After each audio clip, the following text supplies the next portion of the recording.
Hi guys, so I'm gonna do a get ready with me and I'm going to be talking about everything.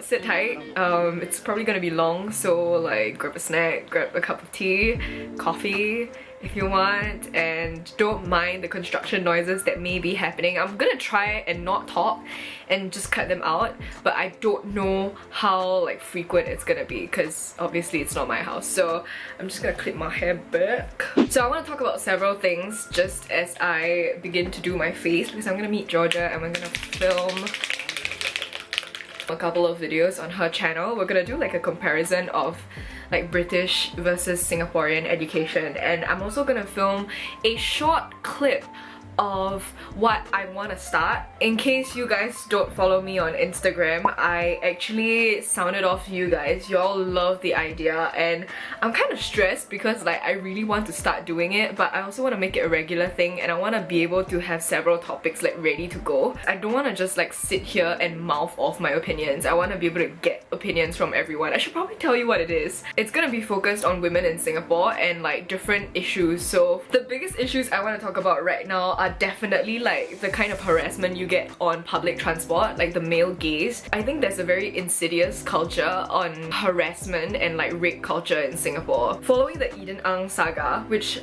apparently is still going on, I just saw like this new, I think it was Rice Media again, saying that like this 13-year-old girl had been like raped by Eden Ang when he was 19. Clearly this guy has been getting away with it for so many damn years.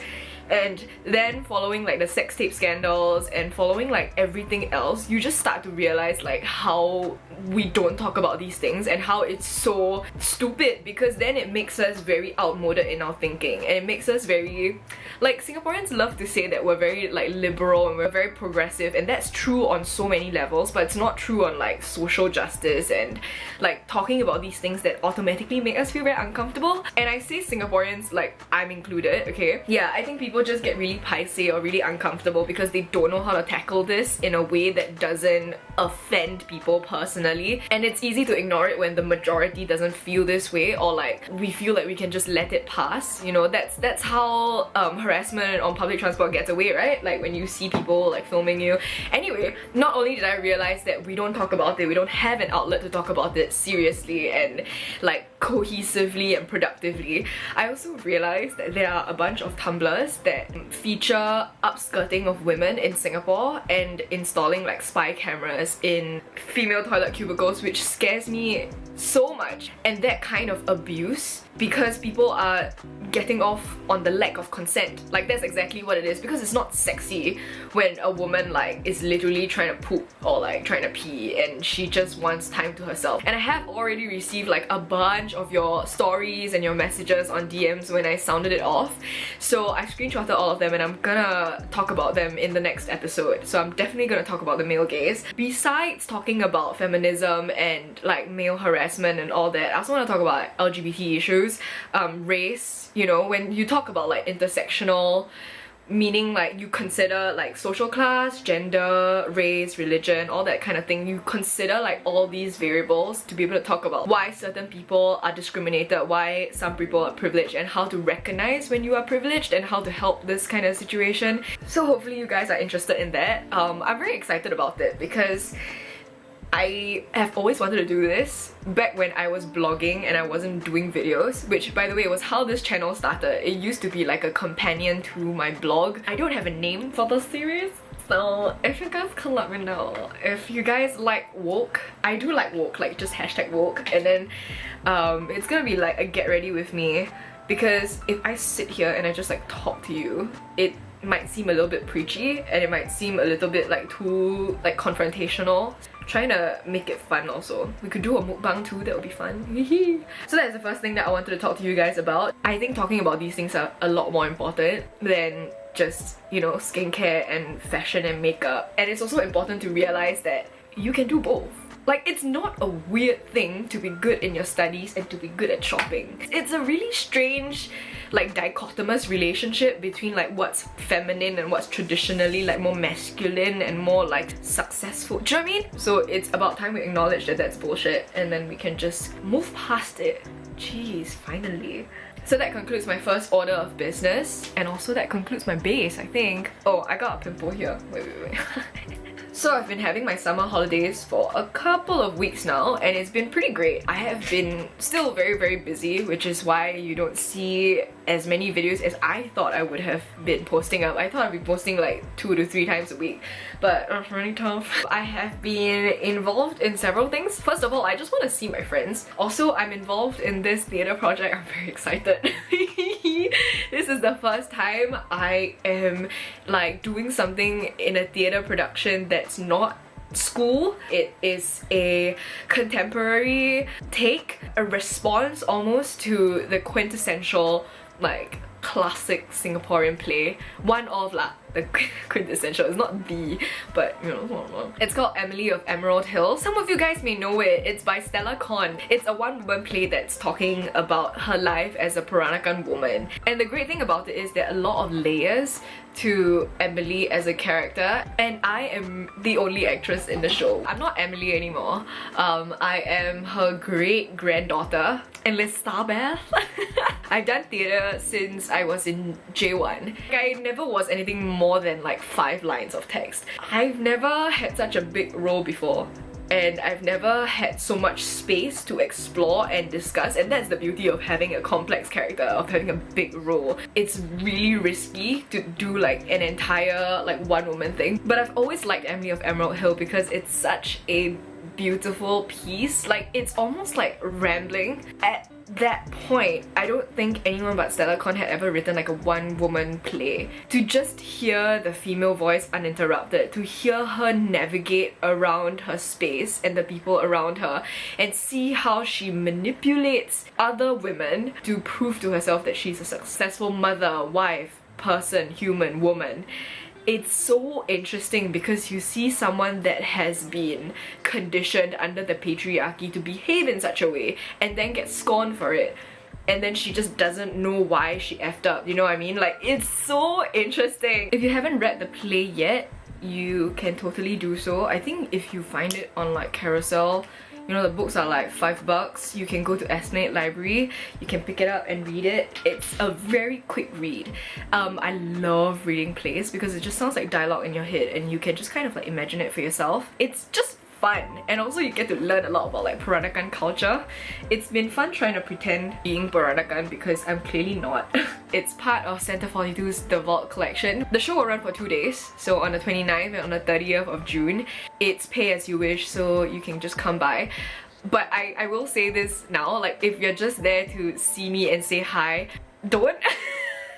Sorry, no. I say this because it's a very limited space. We don't have many shows. It's only 3 shows, and it's a very small space, and not a lot of people can like enter. I think I can also speak on behalf of like Sarah, my best friend, who is the stage manager, and co-directors Shu and Eugene, both my very good friends. I would rather it not be full and just be a group of people that really care than to have a full house of people that aren't really interested in the play and just want to say like hi to me or like hi to anyone else. And we definitely don't want to turn away anyone that's truly interested and really wants to watch it for the show and not just for me. If you are genuinely interested in watching this performance, this contemporary retake of Emily of Emerald Hill, then please come by. A lot of thought and effort has been put into it, and I love it. Like, I think it's really great, not just because I'm in it. If you want to see me, if you just want to hang out with me, and also because I won't be being myself on those days, do you know what I mean? I would be Elizabeth. Hang out with me on a different day. Georgia, if you don't know her, she's a Brit living in Singapore and she does a lot about like expat culture and stuff. If you want to hang out with me and her, we might be having like a meetup. We're not sure yet, but we've been getting like requests for meetups and stuff, and obviously I want to hang out with you guys, like duh. So let me know if you guys are down for that. Besides working on This Is Emerald Girl with like literally my best friends, like how awesome is that to work on something that you care about with like your best friends? It's kind of cool. Yeah, besides working on Emerald Girl, I also have been working very hard on Go Margaux. So Go Margaux, if you guys don't know, is this like jewelry Instagram store that I run and just, it's all me lah, basically. Like, I shoot, I edit, I look for the stuff, I curate the collection, I post it, I handle payment, shipping, everything. It's just, I'm just like, you know, I love it. And it all started in New York because I really got into like vintage shopping, thrift shopping, just like old stuff in general I love because it's so unique and so special. So during my last week of New York, I was kind of like going around different stores and like just buying shit up. Like, honestly, I'm just buying everything that I know that I can't get in Singapore. And I stumbled across this entire like really huge collection of dead stock earrings. Dead stock, if you don't know, is just like vintage but never sold. I stood there at that shop where, by the way, like a lot of people were there. I looked absolutely insane, and I'm pretty sure like people stared at me, and like in New York you could do the craziest shit and not get stared at. So I was pretty insane because I stood there for like hours and I sorted them out. So I sorted the ones that were like beautiful. I mean, there was some that are really ugly lah, I'm not gonna lie. And so I took my entire basket that was filled to the brim with like earrings, and then I put it on the cashier, and then she just looked at me like, I wasn't sure if you're gonna get all of that. And I was like, yeah, I am. She was like, well, you're either a fashion student or I don't know, you've got a plan for them. I was like, yeah, I've got a plan for them. So yeah, that's how Go Margaux started. I brought it home and then I took out more cash and I went back again to buy. So I have a lot of them from the original batch in New York, and I haven't even sold all of them yet. I haven't listed them yet. I'm just like trying to curate them into like collections. But I've also started like importing more, and it's so, guys, I have to like fight myself to not keep it because everything's so beautiful. I want to actually make a business, and I can't make a business if I keep keeping all things that are like meant to be sold. So it's been fun. It's been an adventure, but I love this. If this could be like my permanent job way of doing things, like just running this business, I would totally. I am so thankful that some of you guys are like regular customers and you guys keep coming back because y'all have seen the quality. Yeah, I'm just like horrendously thankful for everything that's been going on in my life. And in case you guys are curious what I'm doing with the money, I'm using the money to pay off my student loans and hopefully try and get a space. And I know that Singaporeans don't usually move out and get their own place until they get married, right? But look at me, like I'm so happy being single, and I don't think that I will be with anyone in a while. Yeah, and I also don't think I'll be married in the next 5-6 years. I could be wrong. I see myself being very independent and very creative and doing my own thing for a while. So I want my own space. I do make videos, and because I run Go Margaux, it would make sense for me to also have a home office, and my room is just way too small, and I don't want to like, you know, do it out in the living room. I don't want to like do it when my family's around, because you look, even this with the construction noise and like with my family, I don't want to like yell at them to like shut up, I'm making a video, you know, that kind of thing. So ideally I like my own space. If it takes off, I will be quite literally the happiest woman on earth. Yeah, just fingers crossed. But yeah, thank you for listening to me plead my case on why I want to move out. It's not cheap, you know, like dang, like I want my own studio apartment, like God forbid I share a room, because then why wouldn't I live in my own home, right? But yeah, I want my own studio apartment, ideally a loft, but they say that you should spend 1/3 of your paycheck on rent. God knows when I'll start earning that kind of money. I just really value like my independence and the freedom to manage my own things, and I actually do a pretty good job. That's why I think that I'm actually suited to have a job at home or to work freelance, or because I'm very motivated when I'm not required to do something, when I get to do something that I really want. So yeah, but moving overseas, first of all, if I ever get an invitation to work on something or live in New York, definitely would. I also want to see how living in California is like, particularly in LA. Food there is also really amazing. They have a huge like melting pot of cultures, right? So you get like great like Spanish food, you get great like soul food, you get great Asian food too. And the weather is warmer and it's nice. The only problem with California is that I don't drive. I can't drive. Public transport there is pretty shit. So either I have to live like downtown where I can just cycle everywhere, or get a driving license, or don't move to California. I'm gonna do mascara without much talking. This is, okay, see, I'm talking already. This is from Makeup Forever. It's like a fiber lash thing. It makes your lashes so much longer and like kind of cute, so I'm into it. I've not been getting eyelash extensions because I wanted like my eyelashes to heal and grow back and get full, and also I wanted to use my mascaras because they were expiring. I'm starting to realize that a lot of my looks look really similar because I like to go with the same like natural look and I just switch up the colours. But if you want me to get more experimental with my makeup, I can definitely do that. Like I really want to, it's just that I don't know if anyone is even interested in seeing more experimental makeup because this could be really helpful, you know? It's like easy to follow, natural, actually wearable. It feels nice just sitting here and like talking to you guys everything that's happening. Really reminds me of like the get ready with me that I did when I was in New York. That was like the last one. Oh, should I talk about TV and films while we're at it? Because that was what I talked about, right? Okay, let's talk about it. So here are my top recommendations. If you have Netflix, go and watch Miss Fisher's Murder Mysteries, watch RuPaul's Drag Race, and watch Brooklyn Nine-Nine. Okay, first of all, Miss Fisher's is an Australian TV show and it features this English woman coming to Australia, and that was when Australia was still a colony, right? She solves like murder mysteries and she's just fabulous. Fabulous fashion. She's like a strong, very independent woman, and you see how in that period like men treat women. Detective Inspector Jack is actually also like just an amazing, like that is a very key example of non-toxic masculinity. His character is so supportive. I mean, initially he wasn't, but I mean, once you see Miss Fisher, like who could resist her? Like she's just so charming and so smart and very helpful in solving cases. Like it's really nice after watching Sherlock and then after watching Elementary, even though I still love Lucy Liu a lot, and plus season 6 is out, but it's really nice to see the main character be female because that's what representation is about. Brooklyn Nine-Nine as well is really funny. It's like very light-hearted and very comedic, but as the seasons progress, they get a little bit more socially aware. They had an episode on police brutality and how scary it is and how it affects people, and Jake Peralta is just a really funny guy, and his love for Amy Santiago is just so pure and wholesome, and they are both so supportive of each other, and it's just really great. So yeah, and also solves crimes. I love solving crimes, so that's what I've been really into. Wait, what's the other one that I said? Oh, RuPaul's Drag Race, duh! I love RuPaul's Drag Race. You find me a better group of people that can sing, dance, act, do comedy, design their own clothes, and be representative of the LGBT community. I think it's really freaking fantastic, and they are all so funny and they're also different. They have their own aesthetic, and I am just in love with the bunch. My favorite queens are... I love Katya. Like, Katya is just my favorite, and I know that some people think that her humor is really out there and she's very weird. She's so funny. She's so lovable. She's so much good in her heart. So I love her very much.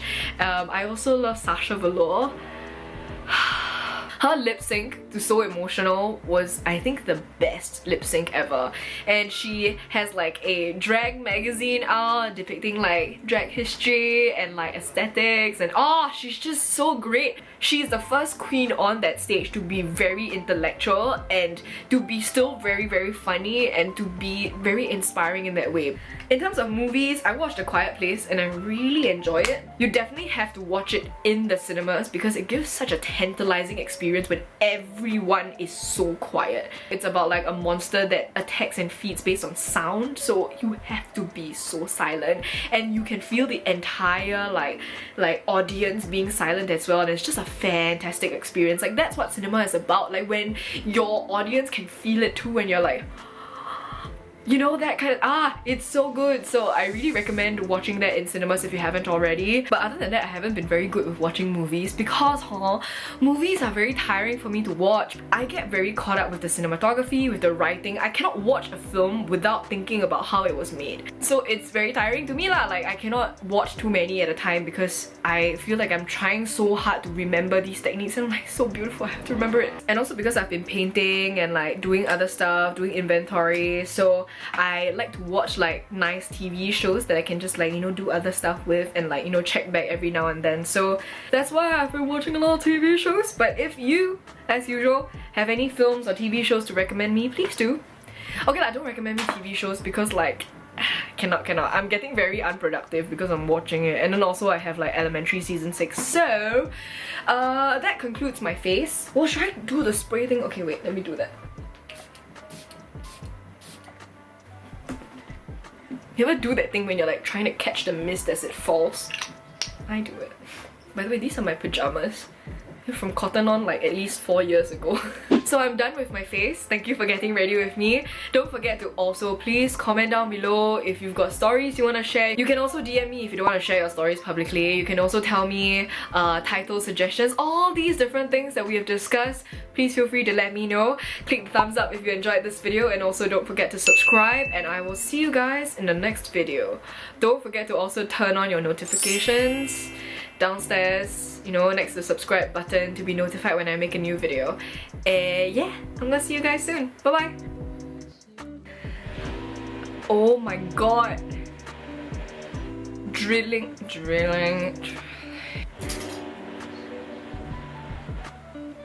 Like the male gaze. I want to talk about. Oh my god! The biggest lip syncs for their lives. They've got such a market for it in New York. And they've got such a market for it in New York. Oh my god!